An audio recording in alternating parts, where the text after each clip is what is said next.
Welcome to New Possibilities. I speak truth to power without fear. So this is going to be a very brief hangout. I have to go to work, but I felt the need to talk about this topic. I'm going to share my screen, share this story with you all so that you'll know what's going on, and then provide my very brief commentary. So just bear with me for 1 second.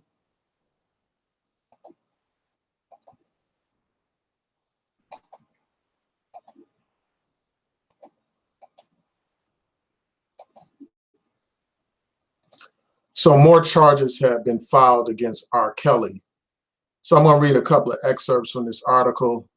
It says prosecutors in Chicago have charged R&B singer R. Kelly with 11 new sex-related counts, including some that carry a maximum sentence of 30 years in prison. It says the Chicago Sun-Times reports that Cook County prosecutors filed new charges against R. Kelly on Thursday. Among the new charges are 4 counts of aggravated criminal sexual assault, 2 counts of criminal sexual assault by force, 2 counts of aggravated sexual abuse, and 3 counts of aggravated criminal sexual abuse against a victim between the ages of 13 to 16. And it says the charges apparently pertain to a single victim.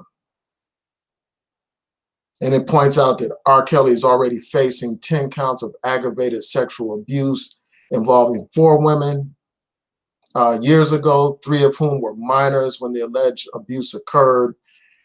And it says that his attorney hasn't issued a comment at this point.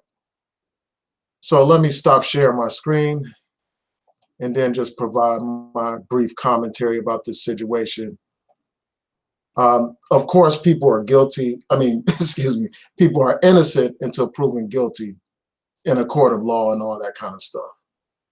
But the reason why I'm doing this video is because immediately after the first set of charges were filed against R. Kelly, you had these Hoteps on here trying to defend R. Kelly, basically suggesting that this is some evil white conspiracy to tarnish the image of black men.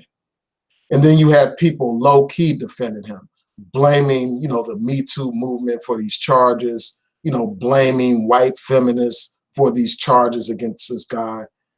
And at no time were these people like defending the black girls who are the alleged victims in this situation.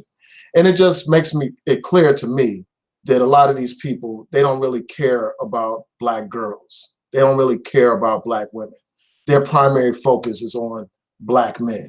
Even when black men are wrong, even when black men are committing crimes against black women and girls, you have people getting on here defending these black men in the name of fighting white supremacy. Basically giving these people a pass to be predators in black communities and other communities. Giving this man a pass. This man has been accused of abusing black girls and women, but yet and still you have people that will get on here and defend this man, act like he's some kind of martyr. You would think that this guy was Martin Luther King. You would think that he was Malcolm X or Huey P. Newton, the way a lot of these people are defending this guy. And I wouldn't be surprised if, shortly after these charges have come out, you'll see a lot of these videos on here where you have people defending them. And sadly, some of these people defending people like R. Kelly are black women themselves.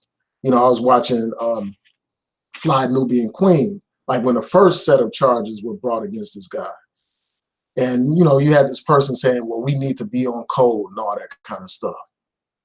We need not to criticize R. Kelly or, attack him or whatever, despite these charges. And I think that that's ridiculous, man. That's how these predators are allowed to thrive in our communities and prey upon our women and girls.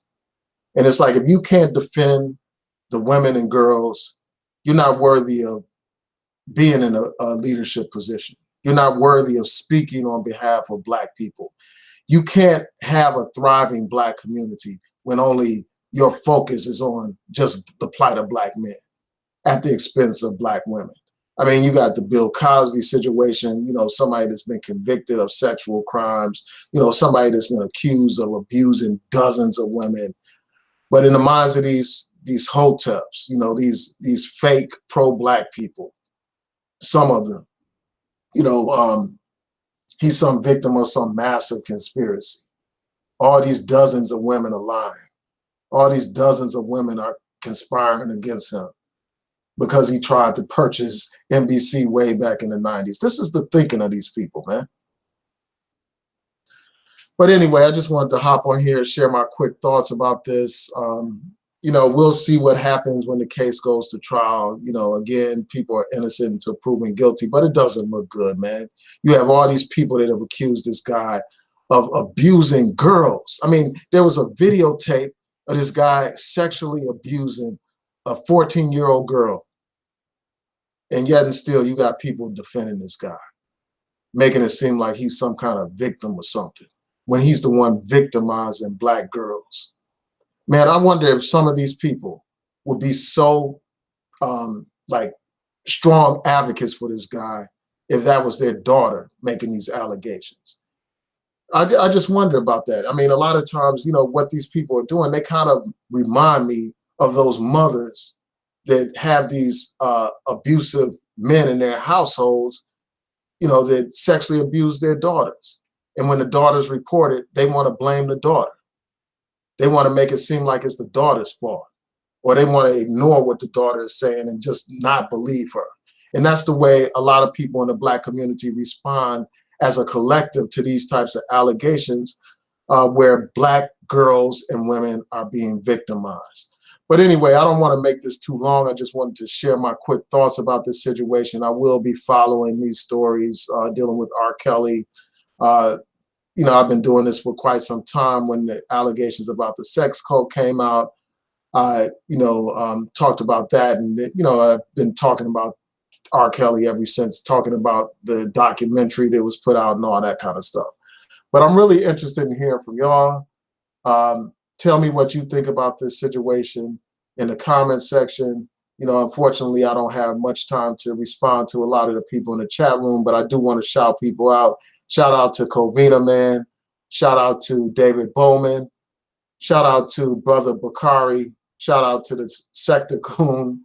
Shout out to you. So also, before I go, I want to remind people, if you're in the Baltimore area, I will be having an art show and sale on Saturday, June 8th at 1818 North Charles Street in Baltimore, Maryland at 5 p.m. It's going to be at the Montego Bar and Grill. And it won't just be people just looking at art. You know, there's going to be some music, there's going to be some refreshments, and there's going to be great conversation. And it would be great to actually meet some of you in person. Also, I wanted to remind you that I'm having a discussion about the book Kindred by Octavia Butler. That's going to be on June 23rd online. I'm going to do a Google Hangout here. So I encourage you all to read that book so that we can talk about it live here on YouTube for the people who are not in the area, people who are not in the Baltimore, DC area. But for the people that are actually here in Baltimore and in, you know, the DMV area, the DC metropolitan area, I encourage you all to actually come out and meet me for a discussion about the book. So that's going to be on June 22nd. I will post the links to, you know, both of those events in the description box. Hope to see you there if you're in the area. So with that, peace and blessings to everyone. Have a great, wonderful, and productive day. Peace.